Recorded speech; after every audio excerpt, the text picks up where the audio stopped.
welcome. I'm excited to get you on here where we help you win on the field and optimize your life. And today's special guest is Shawn Liotta, who resides in Western Pennsylvania. He's currently the head football coach at Burrell High School. And the thing about Shawn that's always intrigued me is he's got very good experience, very broad-based experience, and it gives us an opportunity, as you see him here, to take a look at a guy that is a proven winner, a guy that can do quite a bit in this profession, that has just a tremendous amount of talent, and he's young, up and coming from my perspective. He's had, even though his age is something we'll find out about. He's been at it for 19 years, coaching at the high school, college, and even the professional levels. He's won 5 championships, 7 division or conference titles, has coached in 26 playoff games during his career. And the thing about Shawn is where you may know him, or you can certainly find out about him, is he had a stint there at Clairton High School where his offense was known as the No Huddle No Mercy offense. And they were averaging over 58 points a game.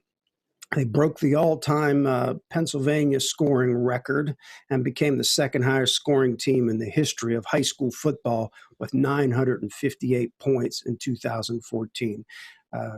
Shawn is a published author, consultant, all kinds of programs. He's got his own website under his name, and also nohuddlenomercy.com. And, he's a 2002 graduate of Robert Morris University. Resides in Lower Burrell, Pennsylvania, with his wife Allison and their 7-year-old daughter Lily. And how's it going, Shawn? Oh, great, Coach. I really appreciate you having me on. Thanks for certainly the great intro there. And as you well know, you've played a major influence, in my career, and a lot of the things I've learned from you that I apply to my offensive system even today. So, it's great to be on. Great here to chat with you today. Well, I'm enjoying it myself. It's just fun to, we met one time in person. I think we were at a Glazier clinic together, and was it in Baltimore maybe, or somewhere? Baltimore. Yeah, Baltimore. Yeah. Okay. We got together. I think I met your brother there. He was. As well. And how's he doing, by the way? Is he coaching? He's doing well. He's my defensive coordinator at Burrell currently. So, yeah, we're still, the band's still together. So well, good luck. Good luck with that. I know my brother Jimmy was my defensive coordinator at Emporia State, and we were opposites, very, very opposite. And he is now the head football coach at one of the largest high schools in New Jersey, at West Orange High School. But it's interesting. How is that, coaching with your brother? It's a lot of fun. It really is it certainly is a special situation, as you know. Anytime you can share those kind of experiences with a family member, I think is great. But he does a good job. He wouldn't be in the position if he wasn't qualified to do it, if I didn't have full confidence in him. He relates well to the kids. He's got a fiery personality.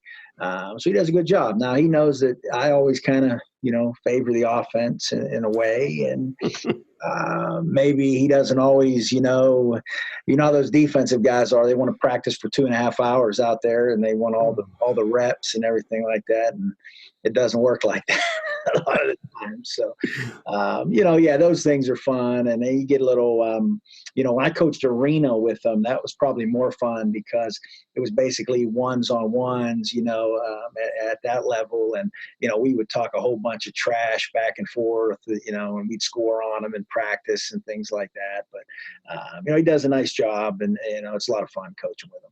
Oh, that's awesome. So it's pretty neat that he's the defensive guy and you're the offensive guy. And how do the players, do they call you by, Coach Liotta? How do they call him? Yeah, I'm always Coach Liotta. He's Coach Jeremy. That's how you gotta kind of differentiate it.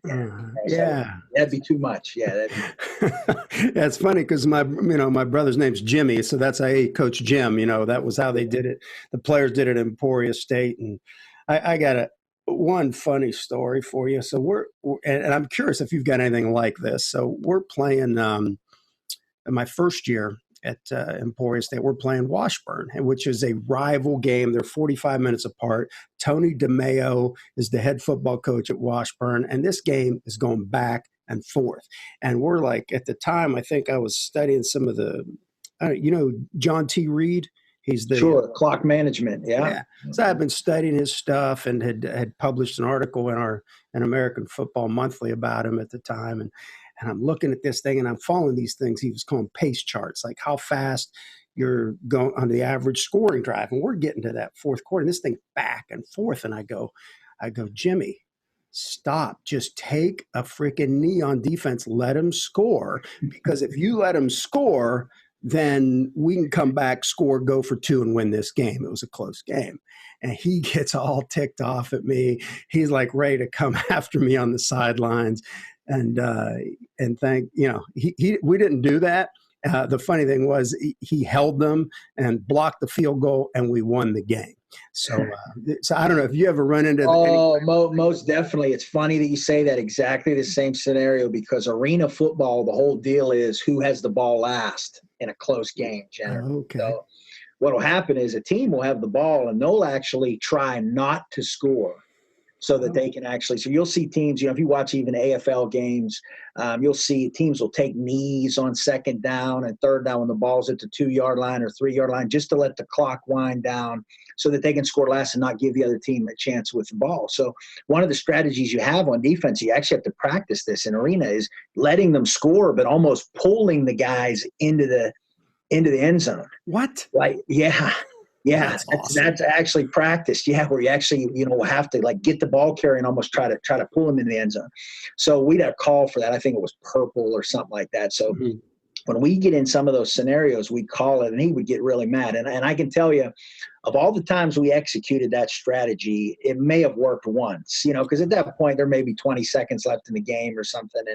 And he was okay with it if we were down one. See, we do it, say we were down one, the team's running the clock out. Well, then it's an 8-point game if they kick the extra point. You still have a shot. You really don't have a shot one way or the other. But I tried to do it once in a championship game, actually. And he was not happy about that. And we went back and forth, and I trusted him. He said, trust me, we'll get the stop. And they ended up getting the stop, and we won. Nice. So it was a lot of fun that way. But we joke about that back and forth. Like, what if we would have let them score? Amazing.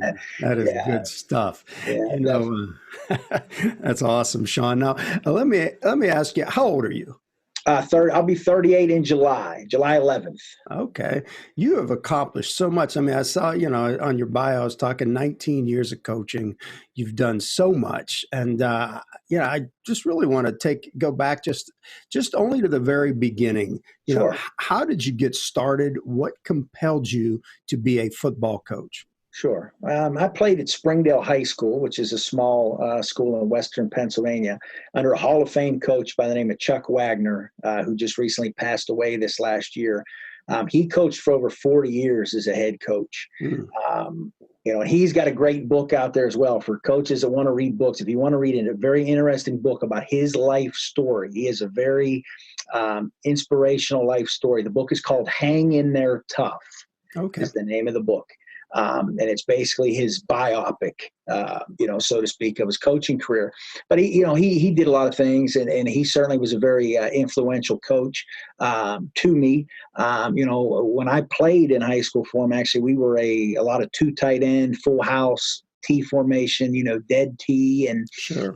I kind of went the opposite way from that to where, we play with backs a lot of times, even in the backfield. But he certainly was a big time influence. I got an opportunity to coach with him while I was in college. I coached at Springdale for 3 years, and then ended up going to Duquesne University after that, and then became a head coach actually at age 23. I was a high school head coach at 23 years old. So I did get a pretty early start at it. But certainly that was kind of the foundation or the roots of me getting started in coaching. And my first bit of coaching was my father was coaching at a local youth program, and he actually got me involved when I was still in high school. So I really got to credit my dad there too, with really kind of giving me my first chance to actually start coaching. So when I was still actually in high school. So yeah, it was a lot of fun. Wow. I mean, I can see that. So you have coaching background in the family. You know, you've got the dynamic duo of you and your brother working it right now. And He's definitely Robin, by the way. Yeah, he's going to watch this and listen to this and get after he'll love it. He loves hearing his name. He'll have this thing. You'll have this all over the internet. If you want to promote something, he'll have this all over the internet. Believe me. Beautiful. That's awesome. You know, how many times have you been a head coach now? Oh, let's see. I was a head coach for 9 years in the arena stuff. I've been a head coach at 1, 2, 3, 4 different high schools. So yeah, that's so probably, yeah. And then 4 years at one school, 2 years. And so probably I think is my 8th year as a head coach at the high school level. And, you know, it's a number of years, Yeah. Well, it's good. When you look back at it, it doesn't seem like it's that long ago, but yeah, well, when you think about this, and why I'm asking this is you're starting to get to that point where you're moving around a lot. You're finally, what I would say, home. You know, you're at a place that if things work out, it would be a wonderful place to have a long career. Sure. And you know, and that's awesome. And I really, because you took this job like in the late spring, and I want to know, and I think our people that are listening and watching this, all the coaches would like to know the initial process of taking over a football program, just the very beginning, because you're fresh in it. You've done it numerous times, but here you are trying to pull this thing off late. Give me the, hey, what's going on the first couple months? Sure. And actually part of the process when I even interviewed for the job at Burrell High School was to develop a 90-day action plan, where basically I broke it into the first 3 months of what we would try to accomplish to get this program up and rolling again. Because as you said, it is a tremendous opportunity at Burrell High School, and it's a program that has a lot of tradition that has struggled recently in a number of areas. And, you know, initially, I think the first thing is just engaging the stakeholders in the program. So, you know, obviously your players, taking a look at who are the returning players, kind of gauge the pulse of, what that situation was. Obviously engage with your administration. I met with everyone, everyone involved in the school, from administrators. Our athletic director, Drake D'Angelo, has been great to me. He's certainly provided me with a lot of insight into the way things work in the district, the way things kind of went. Our superintendent, principals, right on down to, the school board. Everyone there has been great, but you have to engage those people and kind of find out, why do you think something maybe worked or didn't work, or what were the potential pitfalls, that you could see here. And then obviously we started our off-season program. We were so late in the game that we couldn't really get a true off-season program the way that we would typically run it. So we kind of ran an abbreviated version of our spring program immediately, and then we got into our summer workouts, which we are in now. The off-the-field part of it is obviously engaging with your booster club, getting into the fundraising details. What can I do from my end to help, promote the program and ultimately gain interest and get more players to play. I mean, we have a numbers issue. That's an issue I think at a lot of schools across the country. Coaches are looking for ways. How do you increase numbers? How do we get more kids out, that maybe haven't been a part of football before? And I know how to do that. And part of the thing is when people see how we play. When kids come to the games and they see how we play, you'd be shocked how many kids are sitting in the student section. They call it the ship at Burrell High School because we're the Buccaneers. So they actually have a cool ship, in the stands, and that's kind of the student section. So we want to get that thing filled up, but then we want to get some kids that actually want to come out of that and get on the field. And, at my other stops, we've been able to do that with the style of play that we have. And, kids maybe that haven't played football in a few years, and they see that we throw the ball around, spread the ball around, do some different things. And, they kind of want to be a part of it. So, I think all of that, to try to engage and get more interest, in the team, I think is very important. Yeah, I can see. And you're probably feel at this point you're drinking through a fire hose, as they say, and it's not an easy process. But you've done it before. You've turned programs around. Your offense has been a big part of it, and just I think one of the things I notice about you is, some of my friends back in Texas, they would listen to you talk, and it's like, you talk really fast. So that's how. So what's interesting about that is you guys play fast, you talk fast, you come out the gate, and I think every environment is such like that. It's like I had to learn to slow down when I got to Texas because Sure.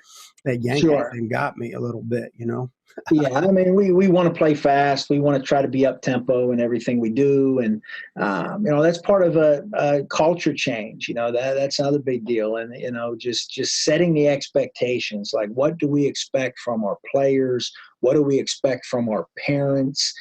People involved in the program. I had a meeting with all the parents, all the players, and we kind of outline all those expectations as well. And I think that's very important because I think a lot of guys kind of come in to a program. And like you said, I've done this before at a bunch of different schools. So I have an idea of what maybe, That's right. you need to improve upon, from prior stops of doing it and potential pitfalls you might have. So if you lay everything out, you have everything kind of spelled out where the plan is there. Hey, this is our plan. This is what we're heading towards. I think you get a buy-in from your players. I think you get a buy-in from your parents because they're like, you know what, this guy has a plan. He's not going by the seat of his pants here. This has been proven. We feel very confident in this. And that kind of goes, onto the field as well. I'm a big believer in you give your kids a plan and they have to believe in that plan, but you have to have a plan. You see how many coaches at the high school level, they get behind or it's maybe a last play of the half from the 40-yard line or the 50-yard line, and they don't have a play maybe that they believe in that they think will give them a chance to score or get into field goal range or whatever it may be. Well, we practice those things. So our kids, if we get in those situations, if we have one play to score from our own 20-yard line, desperation time, our players know what that play is going to be that we call. It's a goofy, I'm not going to say what it is on here, but it's it's not as simple as we just run everybody down the field and throw the ball as far as we can and hope that somebody catches it. We have a plan for that. Mm-hmm. So I think when you do those kind of things, I think you get a buy-in, and I think your kids really believe in the process. So I get it, and I guess when I look at your background and especially when you got to Clairton and you guys really got things rolling, and how would you define playing fast? The idea is, and we've done this at other places, not just at Clairton, but obviously it helps. Hey, I'm not going to lie, it helps when you got kids that can run. You got a lot of athletes, it's gonna help you out. But I've been successful with kids maybe that weren't as athletically talented. But the idea is the mentality of they're going to spot the ball and we're getting lined up. Now we may not snap it right then and there, but the whole idea of the defense is we may, and we often do. So they have to be prepared. They have to have their call in. They have to play more vanilla. For me as a play caller, going to the no huddle and going up tempo, as you well know, you see a lot of vanilla defenses. A lot of times they're just trying to get lined up, okay, to what you want to do. And what we've been able to do is add some exotic motions and shifts and things that really cause even more disruption. We'll find at the high school level, if you get into maybe some type of an off-tempo set like a polecat set or a empty set, they get into an automatic check that they've practiced and they worked on. So a lot of times we'll just window dress that. We'll show it, and then we'll shift into what we want to run. So we're not going maybe as fast at that point in time, but mentally the defense is being taxed. And they're having to be dialed in and focused, and those D linemen got to be ready to go because they don't know that ball could be snapped, immediately. Mm-hmm. So, I think all that stuff plays a role into what you want to do with that, with your tempo. Yeah, I can see that. And I know from watching your video, I definitely can see what you're trying to do across the board. And I watch your offense and spent the last few days studying a little bit. And when you would describe it, and as I saw it, it looked like a lot of jet sweep oriented things, getting people to move, trying to hit the perimeter, attacking the gut when it's there, sort of imposing your will on their mind because you're playing fast. Would that be a decent explanation of what y'all are trying to do? Sure. Yeah. I mean, we want to be able to have a lot of deception, I think, in what we do, but we want to be able to have a lot of double team blocks, a lot of inside zone, veer blocking, at the point of attack. We do some gap stuff, not probably as much as we do with the inside outside zone and ear play and things like that. But we throw a lot of screens. We want to make you defend that whole field. So we want to, and I think when we show these clips a little later, you'll see what I mean. But we want to try to make those defensive linemen have to run sideline to sideline, then get lined up. Oh, yeah. And they do. They do. I love it. And have to get their hand on the ground and defend a play. So we're trying to make people defend it, a lot of different things, but we really don't do a lot of different things. It may look like we do a lot of different things, but I think that's kind of the secret to it. And talking to a lot of coaches and learning from guys like yourself and, other guys that I've stolen pieces of the offense from and a lot of the, philosophy, deals is passing games based on a lot of the run and shoot stuff. I mean, I've sat down with John Jenkins for a week and learned a lot of the run and shoot from him. And, I went this spring, I was at Jackson State with Hal Mummy for a week and those guys down there, AJ Smith and those guys, and, learned a lot of that stuff that I didn't already know, because a lot of times if you don't go to a place and learn something, it's harder. A lot of guys, you can do some things off the internet, or guys will try to read books and study film and things like that, but you can only see so much from the film. A lot of times you have to try to go to the source and really spend some time and try to learn it. And those are all different bits and pieces that we've taken and put into our system, but it's got to fit, and we've got to be able to practice it. We don't practice a lot of offense. If you know what I mean. Each day's install. We have a 3-day install schedule. We may have a run every day, a run or two every day, pass or two every day, and a couple screens and RPO type stuff that we do. And we try to keep it limited to that. If we add something in, we take something out, throughout the season. And that lets our kids play fast. And even in the teaching of it, a lot of it, our linemen don't even learn all the plays. Like, we don't make our linemen learn all the plays, because if it's like we teach them, if they don't know what the play call is, it's vertical set pass protection or slide protection, or whatever the game plan deal is. So they don't even need to learn that. So that helps them play fast, because they're really only focusing on a core set of run plays or screen assignments, and that really, I think, helps that group up front, particularly in acclimating themselves to the system. Mm-hmm.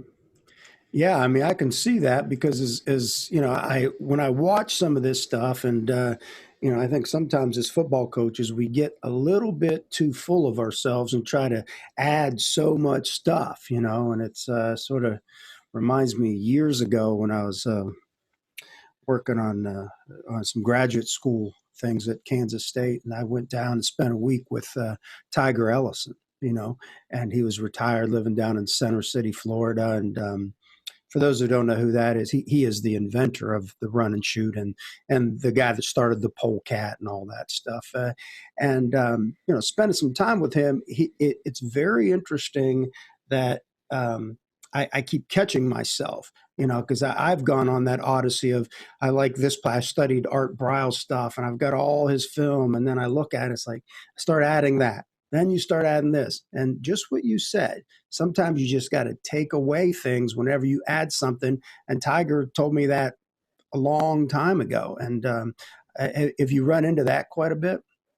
Yeah, I mean, definitely. And a lot of times it's a hard choice. You're thinking, what do we want to, we want to run this, or let's try to, run this. And a lot of times what it's dictated by are what your kids do well. For my level, at the high school level, it's maybe I have really good slot receivers, so we're going to do some more things to get them involved. Or maybe we have good outside receivers, so we do more with the choice routes and things like that. And a lot of that's what's the kind of the give and take, because otherwise you can't rep it enough. We want to get a lot of reps at everything we do.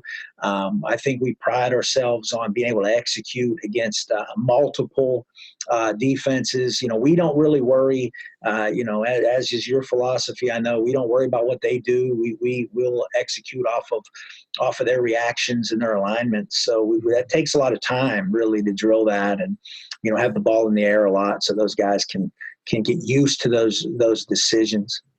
What are some of the other offensive schemes you see out there that just like, it's like, oh, I really like what they're doing, but you can't do it all because you got to do what you know best. What are some of the things like, wow, I love this stuff and would love to know more.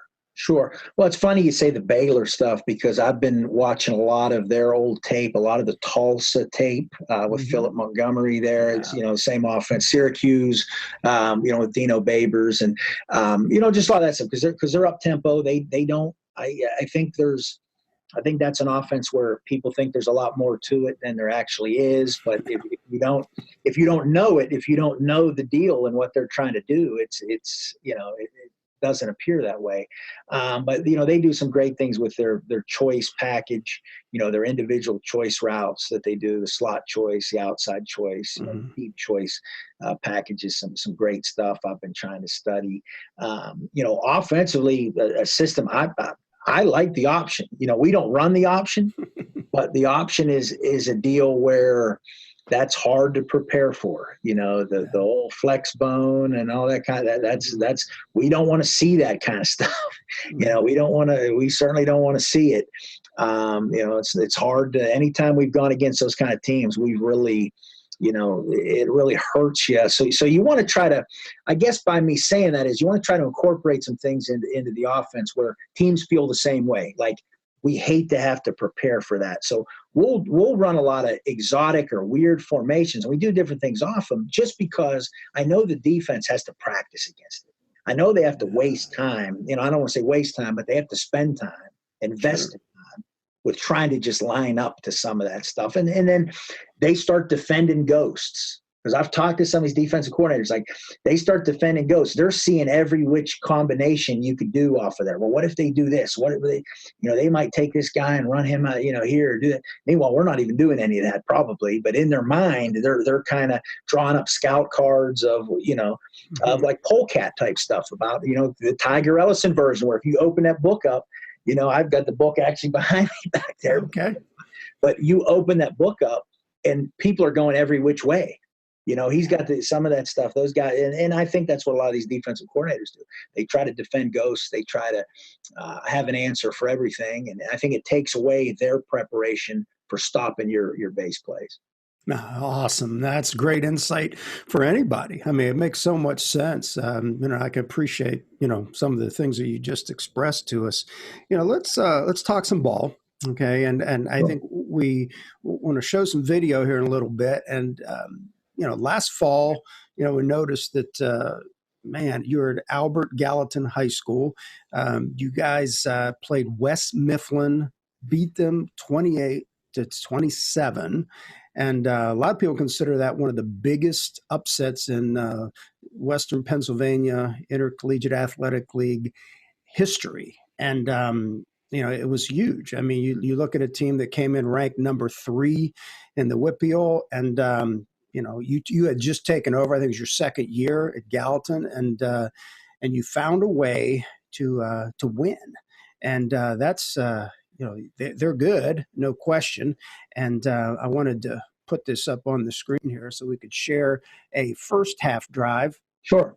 And they had beaten us, I believe, by 42 the year before, just to kind of give you an idea of the change we were able to do in a year there. This is a first half drive, and they were a base 4-2 box, 3 deep shell. Here we motion our receiver over into trips, and if you notice the safety, we knew what would happen when we do that. That safety was always going to leverage the trips, even if it was into the boundary.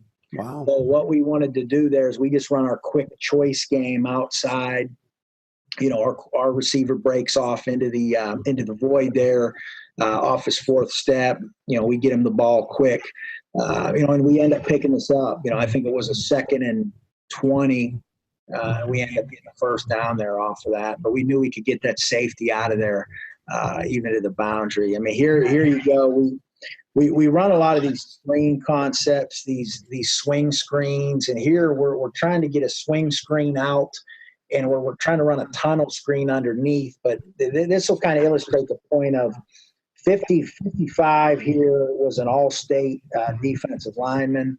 you'll see him. We wanted to make him try to run sideline to sideline to kind of tire him out a little bit for later in the game.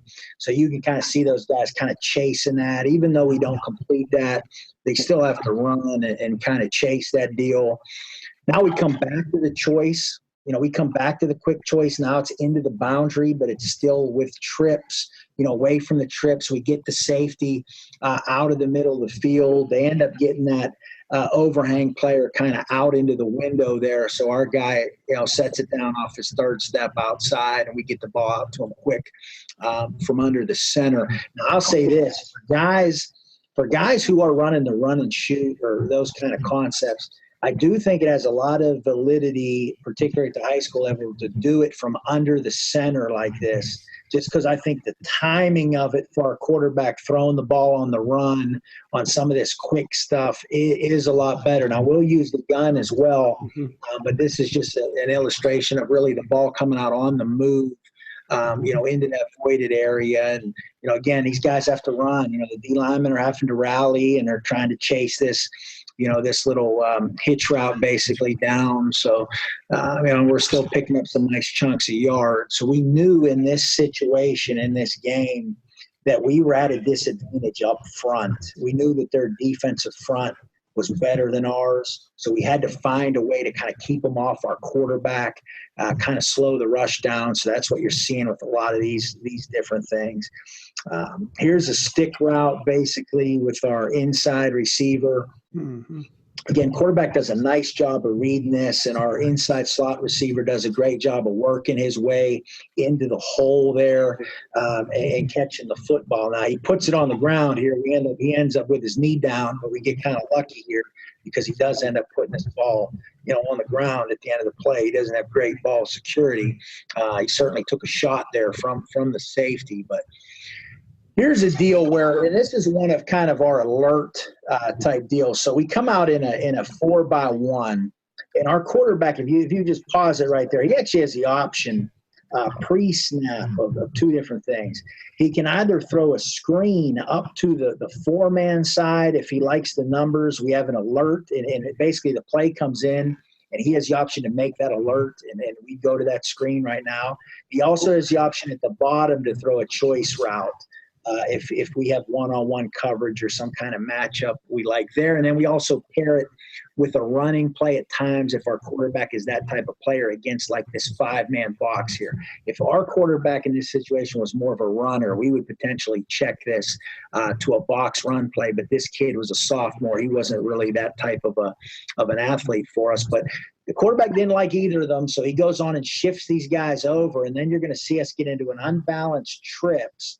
And we run our jet sweep into the boundary here, and we really have them outnumbered at this point. I mean, if you bring it back and pause it, our inside receiver, we'd like to actually see him crack that linebacker, that first box linebacker there, but he clears to the safety for whatever reason on here. But we like those numbers there because we don't even do a really great job of blocking this on the edge, but we end up with a 7-yard gain almost where it's stealing, just into the boundary, just a really easy deal just based off how we have them misaligned. They've got 3 guys on the backside after we've jetted where we don't even have anybody over there.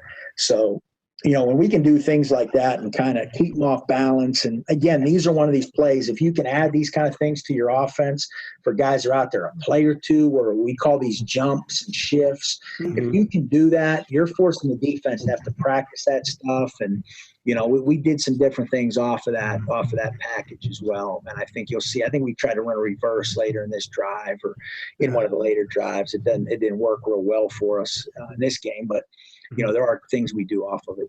Sure. No, I like that because you actually had your super back or your back leading out there. Yep. Gave you an extra guy. And then there's our belly play. Now, with our film, probably one of the drawbacks to going fast is a lot of times your camera guy has to get trained up to go fast. and our camera guy was slow on this one because he gets the very tail end of this belly play, and that's just your belly dive play. That's the triple shoot, belly dive, and we get that DN to come up the field. Now we'd like to have a better fake with the jet guy on the pop out. He's late in timing that up, and that's kind of frustrating because we actually spend 10 minutes a day on just that timing, in a drill format. So we want that to really be better. It should be better than that. This next play, we draw him off sides, and we do that a lot. Like we'll jet that guy across hard, like he's going to be a jet guy, and then we obviously give the cadence, and we get him to jump. We'll do that 5-6 times a game, particularly with their jet motion, to really try to influence them. And that's, again, free 5 yards. I mean, that's smart. Now, we ran that star earlier and ran that jet. Here you're going to see a reverse off of it. We don't do a great job blocking it because our tackle has to come flatter after he takes his inside release. So he takes that inside release. He's got to come flatter and try to get that corner because our quarterback actually doesn't do a horrible job of pinning the D end, and then the back could be a lot better on the perimeter. But if we get those two blocks and we get that tackle out there, I think we have something. Oh, yeah. Here we're in a little longer yardage situation. If you bring this one back, we get some pressure in his face. So he actually misses the guy running down the middle of the field on the DZR. We got a guy, safety, and he applies the safety rule. The safety crosses our inside receiver's face, so he busts it to the middle of the field, and that actually would be a touchdown. If we didn't get, we get some pressure in the quarterback's face, and it kind of forces him to kind of go off his back foot and rush to throw a little bit to the outside receiver. But our outside receiver's one-on-one. He ends up making a catch on a 50-50 ball. And, you've got to have some of those things if you're going to throw the ball, be able to come down with some of those, give those bigger guys a shot, let them come down with a 50-50 ball. But he actually missed a walk-in touchdown there on the DZR. We got a belly here. Again, he's late timing it. He's late timing it up. The DN's able to kind of fall into the play a little bit. But again, you can see the misdirection, what we're trying to do, different things, with this deal, down on the goal line. Now here, this next play, if you pause that, if you bring that back, this is actually one of our scatters, and we'll have 3 or 4 of these a game. And basically we'll line up in this kind of cluster huddle type deal, and we're still doing it with tempo. So we're out there and we're ready to go, and we'll explode out of that formation in a variety of ways. And here we're actually in a goal line set, which we don't run a lot of this kind of stuff. We've got extra linemen in the game. Actually, we don't even use a tight end, but we've got, we've actually inserted extra linemen in to give us a 5-man surface, to the boundary there. And we end up just running our inside zone dive play there, and then get some good, they stay with 4 down guys. We're able to block all those guys with our full arsenal there. Now this is a neat deal here. If you bring this one back, now we scatter out of this again. It's a 2-point conversion. So again, we're there. Camera guy's a little late, but we scatter out. And if you pause it there, we've got a lot of things we do off this, but on this particular week, what we did, we build 3 plays into this at once. And to the left side of the formation, we have a little pod out there with 2 linemen, a outside receiver, and a slot. And our quarterback, again, has an alert where he can throw the ball out there if he likes the leverage, the numbers and the leverage. And that's important. A lot of guys will say what do the numbers look like out there? The problem is if those inside guys cheat up too much, they can actually get across and pick that thing off or knock it down. So he's kind of got to like the leverage at the line of scrimmage. Now, he didn't like it. What he's got to the bottom, if you leave it paused, if you actually bring it back, Coach, and leave it paused, the deal we got at the bottom, and we had run this the week before, so they made sure they really covered it, was we ran our fade read route at the bottom there. So we take the outside receiver, run him on the fade, and we'd run the inside receiver on the shoot route across the goal line. And if the quarterback liked the leverage, because you got to remember, he's still got his center, guard, tackle to the play side, and he's got actually the super back up into almost like a guard spot there. He would just move that way and go ahead and throw that on the read. Well, he didn't like either of these two. So the third part of the play is we jet a guy across. And his read simply is if they run with it, He's going to pull the ball and hit the super back on a pop pass into the vacated area where those guys ran from. Okay. So that's actually the third phase of it. And the quarterback does a great job. It's an easy read. They're running with the jet. He sees them running. The only thing I'd like to see the super back do a little bit better coming from kind of that guard position is get a little wider into the space rather than kind of, drift towards the middle of the field. I like to see him kind of almost widen.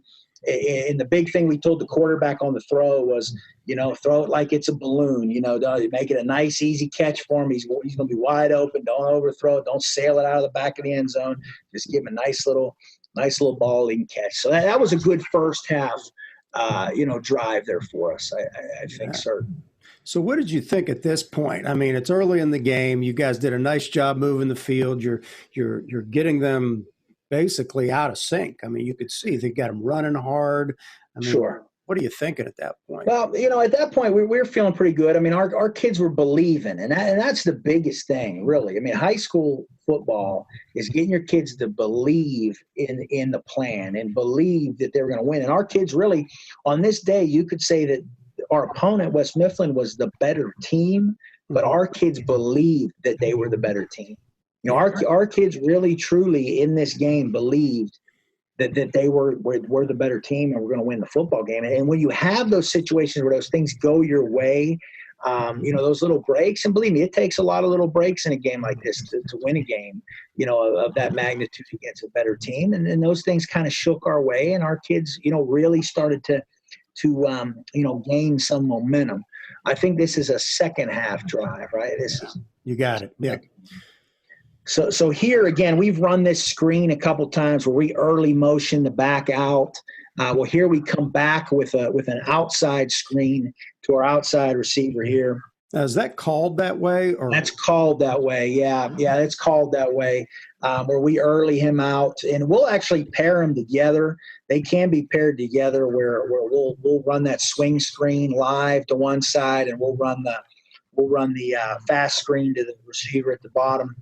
And you can see our linemen getting out. Our linemen actually do a decent job. Our tackle does a decent job getting out, getting a body on somebody. You'd like him to stay on that guy, but, we work that in our screen drill every day, which is a really important drill, kind of breaking down and getting there. Now we throw a key screen. What we do here, it looks like if you bring it back, it looks like our tackle forgot the snap count, and that's actually how we teach it. So we teach him just to stay. If you look at our left tackle, he stays and lets that guy clear him. And the quarterback's read there then is if the DN peels with the back, he'll come backside to the fast screen again on the bottom.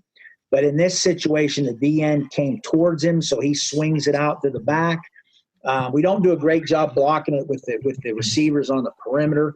We really should have got more out of this. But, again, it's a 7-yard gain, and we're being, I think, very diverse and making those guys have to, again, chase down the line of scrimmage. Those studs they had up front. There's the belly again. He's laid on it again. He's actually laid on it again, and we have a bust on the backside of the blocking there. We don't end up digging that guy out of there. But we still get a pretty decent gain. We have a kid falling on the ground there. And the funny thing about that kid, the kid that played right guard never played line in his life before prior to this season. We moved him there. He was a fullback, tight end type. All right, I think we're going to get into our vertical. I think it's our vertical stuff here, if I'm not mistaken. Okay, so this is our outside package, our vertical package. Now, one thing I just want to say with this, if you bring it back and pause it, our typical landmarks on this are going to be for the outside receivers between the numbers and the hash, and our inside receivers, their aiming point is 2 yards outside the hash. Now, for this particular game, we game planned it a little bit differently because they were a 4-invert team, a 3-deep zone team. And what we saw with their safety was he would always favor the field side. So the ball is on left hash. So we would tell our right slot receiver, instead of going beyond the hash, he was going to actually stem inside right at that safety to occupy him. Because you can see right at the snap, that safety opens up actually to our slot receiver immediately. So at that point, he has no chance to get over to the backside hash. And then that let our quarterback be able to do exactly what he does here, which is just eyeball that front side hash and come back right now into that seam, that backside seam read. And we had over 200 yards, I think, passing on this play alone in this game because we were able to kind of go after those defensive reactions. And, they stayed pretty true to it. The only thing we had to be aware of was they were trying to play their backside corner to the boundary over both of those receivers. And obviously they had a hard time being able to do that. I think we come right back to it here. Yes, you did. Yep, there it is. Yeah, we come right back to it. He ends up putting it in a seam again. We break a tackle. They have two guys collide, and I think we score here. But you can, again, see how that inside receiver is holding – that guy to the field's kind of holding that safety by running. That is not his typical landmark. That was a game plan deal, so we'd be able to hold him and kind of create that space. You would normally take him wider on this? We would take him on the bottom of we'd take him outside the hash. Yeah, he'd go 2 yards outside the hash. Mm-hmm. Yeah, because we'd want to keep those guys both outside those hashes. Mm-hmm. Nice. Maybe we have a gadget play here again for a 2-point. We have a jet reverse, and this is kind of our version of the Philly special, I guess you could say. If you bring that back, instead of the quarterback leaking out, like the Philly special, we take the super back and he comes out of there. So we reverse it, we hand it, he flips it. The super back comes out. His first read is the super back, and then he's looking to our outside receivers, doing exactly what he does there. That kid does a nice job of gliding into that space about a yard off the end line, because what happens on this play a lot of times is exactly what this is. They react to the back late. They react to the back out in the flat really late, and it ends up opening up that end zone throw, in the back of the end zone to the goalpost. So basically we tell him to just kind of get to where the goalposts are as a landmark. That way our receiver knows, hey, if the guy in the flat's covered in the end zone, he's probably going to be able to throw that thing, back to the goalpost and have a shot to complete. Mm-hmm. Wow. That's awesome. I'll tell you what, those were some great drives you just put together there. And what was it like after the game in the locker room? It was a lot of fun for those kids. That's something I'll certainly remember. There was a lot of good memories from that game. Certainly one game doesn't make a season, but when people talk about it being a historic upset, those kind of things, a team that, had beaten them by 42 the year prior. And, it was a good deal. It was a lot of fun for the kids. And it's certainly something I know every one of those kids will remember.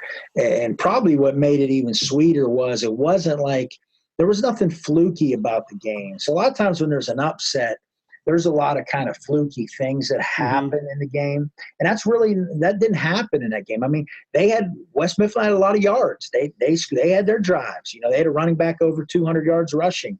It wasn't like we just, we stopped them there, but we made plays when we needed to make the plays. And probably that's probably the thing that had me proudest of it. And it was a back and forth game. It was, we'd go up, they'd go up, we'd answer type of deal. And it was a good high school football game. It really was a lot of fun for our kids. It was a lot of fun for the community out there.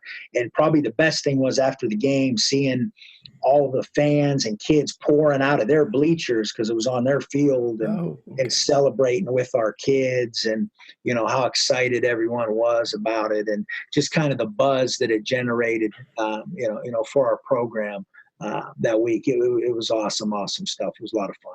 No, Shawn, that's fantastic. That gives me goosebumps thinking about it. I get really fired up to see the underdog, and really it's interesting. I had this conversation once with a coaching buddy of mine, and it was regarding, taking over certain types of programs, and a guy, and you sort of fit into this deal because you've moved around a lot, in your 19 years of coaching, when you started going through all the different places you've been. And what happens is when you're always going in and you're always turning around, you look at a guy's career record and say, oh, it's not that great.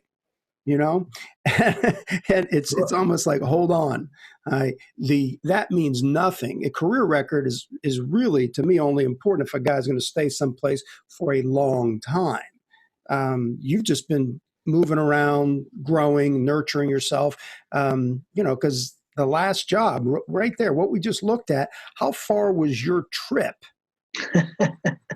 Well, and I left, the funny thing is I left the school, like you talked about. We had set the national scoring record, 2 years prior. We were averaging 58 points a game those 2 years, won championships each of those years. And what happens is I wanted to be a head coach again, and I wanted a challenge, and that job came open. And I said to myself, they were on a 25-game losing streak at the time. That's right. And that was big school football in Pennsylvania. They were quad A football. And I knew it was going to be a challenge. And I said, you know what, I want another one of these challenges, because I thrive off of that. I love that kind of stuff, So I went on and set my resume and went through the interview process. And the first time I drove out there, I almost didn't go through, I almost was like, you know what, this is probably too much, when I looked down at my watch and it was an hour and 20 minutes one way. Uh-huh. So it was a close to 70-mile one-way commute. So it was about 140-mile round trip per day commute. And I sacrificed a lot for that. And that's why I'm thankful that I have a great supportive family and a great wife and daughter, because I would tuck my daughter in for bed on Sunday night during the season. I would not see her again until Saturday afternoon because of the demands of coaching and being in the trip, just to driving. You're in the car for 3 hours. I heard every song that's on Sirius XM radio. I ran out of, I could tell you, and I could even start to learn. It was weird. If you don't know, a lot of times they run those even in rotations on Sirius. So I would almost be able to predict sometimes like what song was coming next. I'd almost play it in my head, like, okay, this song's up next, because I've already heard their rotation.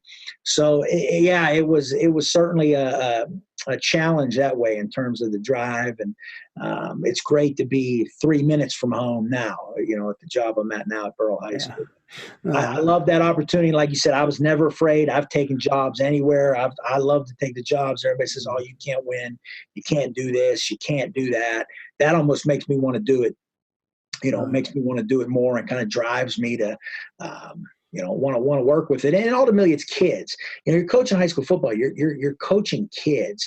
You're developing young men, and the academics and the behavior and all those things have always been cornerstones of any program I've been a part of. Whether it's inner city kids, country kids, suburban kids, I've coached every type of kid you could possibly imagine, and it's all fun.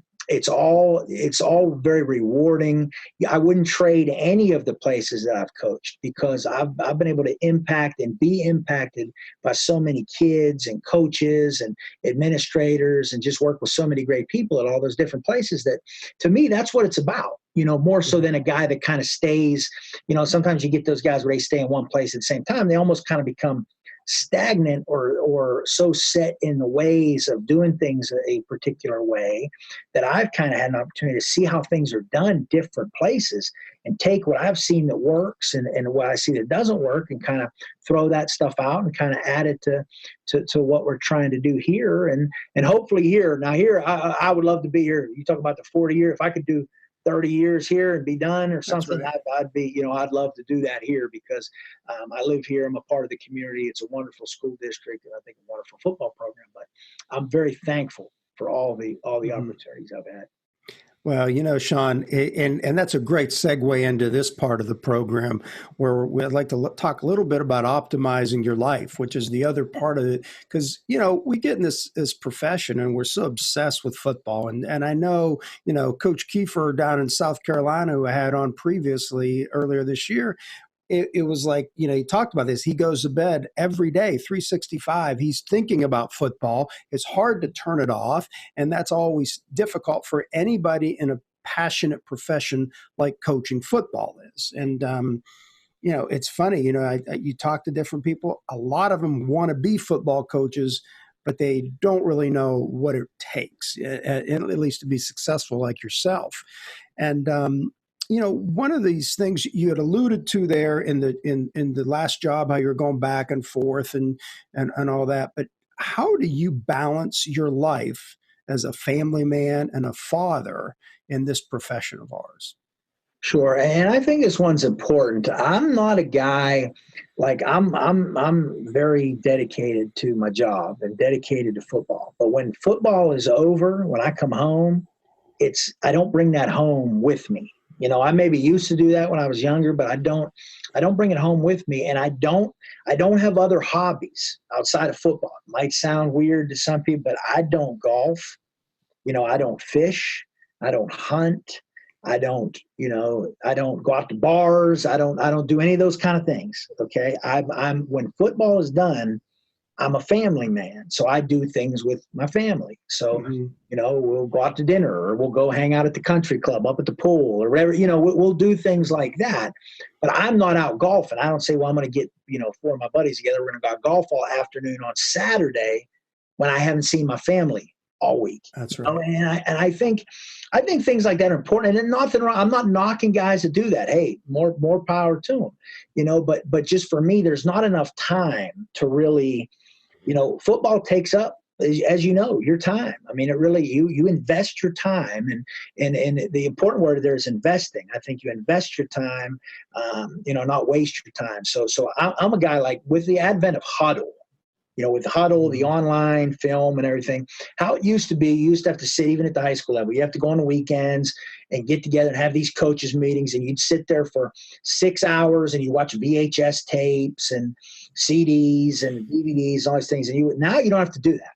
We can almost have our meetings remotely, in a way, where coaches can have the family time. We can watch film online. We can share notes online that way. So technology has really, I think, helped a lot of that, where you don't have to make guys miss their Sundays with their families and and you can still get your work in. So, at least at the high school level, I think it's been a great thing that way. And, I think when you're done with football, I think you got to spend it. If you are a family guy, if you're not a family guy, hey, golf, whatever you're going to do. But if you have a family and stuff at home, I think you got to put some time to that and really, really focus on that when you're not coaching.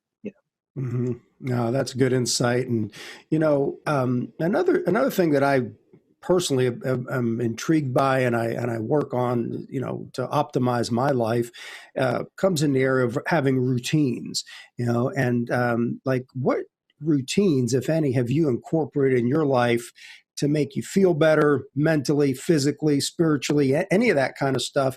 Do you utilize any routines that sort of like get you the opportunity so you're more free to focus on what matters most? Sure. And with a lot of my travels, and that's something now that I kind of will have to balance and figure that out, because with my traveling and that hour and 20 minutes in the car, and you got to remember, I coached in Erie, PA arena football for a number of years. So I was driving 2.5 hours, to Erie, PA for a long period of time. So that was a lot of time in the car. And that's kind of a lot of time to kind of just decompress and kind of just relax and think about things and organize your thoughts and, handle some business or things that you've got to get kind of in line for the next day, mentally kind of prepare yourself. And, so I like to do that. I really like to, I'm not a guy so practice script and practice plan and all those things, those are already pre-planned out. I'm not a guy that comes in that day and says, okay, let's write the practice script today, or let's write the practice schedule today.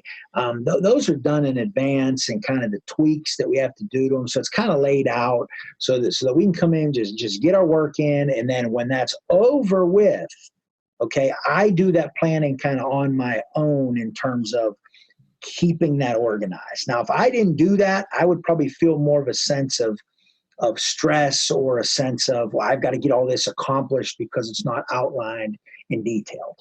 So basically, I try to lay everything out for the week. If it's meetings, on my calendar. Now it's great with the phones. The iPhones, you have a calendar that lists all your meetings and, everything you have to accomplish for the week. And I try to make sure that I stay on top of that, and I keep those alerts in there to remind me of booster meetings and things like that, grade checks and things like that need to be done. No, that's great. And I think having some type of routine like that it certainly gives you the freedom to live a life of purpose. And I think that's really what coaches are, and we have to lead that way. And when you do that, then really your legacy is going to be what's going to happen 20 years from now with these young men you're coaching. And I think that it's a good Sure. way. And that's what it's about. Ultimately, that's what it's about. Seeing those kids. And I've been coaching long enough now that I have kids come back and see me that I coached, 15 years ago, 16. And that's a lot of fun. That's a lot of fun, that kind of stuff, and see them with their kids and, those kind of things. And, that's what it's all about. Let's get into another question here in this area. What are you not very good at that you would really like to improve upon? Probably the handyman work around the house. I'll be honest with you. Yeah. So and it's funny how that works. And I kind of equate this to, I tell this a lot of times at clinics to coaches about, as you're putting your offense together, and you kind of build it. And so when you start out, when I bought my first home, my toolbox consisted of like a hammer from Sears and a couple screwdrivers and some loose nails in there and things, and I couldn't fix anything. Now, as things break, and you have to learn how to try to fix them, and same with your offense. When your offense breaks, you got to try to learn how to fix it, right? Mm-hmm. So you start adding these different tools that you pick up from here and there. You pick things up from the triple shoot. You pick things up from the air raid. You pick things up from the run and shoot, John Jenkins Mappo offense. And you add those things into what you're going to do to be solutions to problems. It's the same with the toolbox. Now I have all kind of things. I have tampers, planers, saws, all kind of things that I would have never even imagined. It's amazing I still have all these fingers and hands from the different, not chopping anything off with any of these tools. But I'd like to be better at that stuff, because me as anybody else, I don't like to pay that bill when the professional comes out to do it. You want to try to do it yourself off of the YouTube video, but a lot of times it doesn't work that way. So I would say that would be one area. Definitely. I wish I had Bob Vila out here to clinic me. It's funny. The thing that came to mind as you're saying that, Shawn, I saw this the other day, and I don't know where. It's just the insight I got. And it was basically, it was on a TV show. They were talking about like when you should hire out somebody to do the job based on what you are worth hourly. Okay. Sure. And it was an interesting formula. Basically, they said, hey, if somebody makes, let's say $50,000 a year. That was the number they used, Sure. And you look at that, you take the 50, all right, cut it in half, and that's how much per hour your time is worth. So it's $25 per hour. So if you can get somebody to do it for less than that, that's a smart thing to do. So I don't, that was just sure. I like that. Yeah. Pretty neat idea. So that was one thing. And here's the final question for today. And I've really enjoyed this. And here's one for you. If you could sit down with anyone from the past, all right, to gain insight, who would that be? And what would you like to know? Football related or not football related? Football related. Football related. Probably Bill Walsh. Okay. Just because, his book again is up here. First, for coaches that don't have that, Finding the Winning Edge, tremendous book. Just the detail that he went into in that book and how everything was just so planned and so detailed. And, really just to be able to kind of sit with him and kind of soak up a lot of his organizational knowledge and how he ran a program and, what his thoughts were on a lot of those different things, I think would be absolutely tremendous. Yeah, Bill was a great guy. In fact, I was fortunate enough we hired him to work for American Football Monthly for 2 years. He was our senior editor, and I had a great time with him. And he was certainly a special guy that gave us a lot of insight, and it was great for the profession. That book is a classic, and it should be on every coach's bookshelf. Now, what is the other book you had recommended earlier today from the coach? Sure. It is called Hang in There Tough. And it's actually the life story of my high school football coach, Chuck Wagner, who's a Western Pennsylvania coach, well-known guy. I may actually have it. Yeah, I actually have it behind me. Let me pull it out. So, that is actually, if you can see it, that is the book. Got it. They're Tough by Tom Uracy. And you can find it online. I'm not sure where exactly you find it at, but again, he was a high school coach for 40 years, and it's got a lot of great insight about how he turned a program around. He went into a situation where a school was on a 36-game losing streak, and he went and broke that losing streak and ended up within 10 years they won the district championship. So that's pretty impressive stuff, and impacted a lot of young people, and that's kind of what the book details as well. All the people that he's basically impacted, through his time in coaching. Well, Shawn, thank you very much. I tell you, you really have given our tribe, so to speak, everybody that's involved in learn how to win on the field and optimize their life. You've given us some great insights, and look forward to getting you back on the show again. So we just hit the tip of the iceberg. So thank you very much, and really good luck in your endeavors here in the upcoming season or during the season and so forth. Oh, definitely. This was a lot of fun. I really appreciate you having me on, Manny, and anytime. Be glad to be back on and talk some more ball with you. All right. Take care. We'll see you later. Thanks.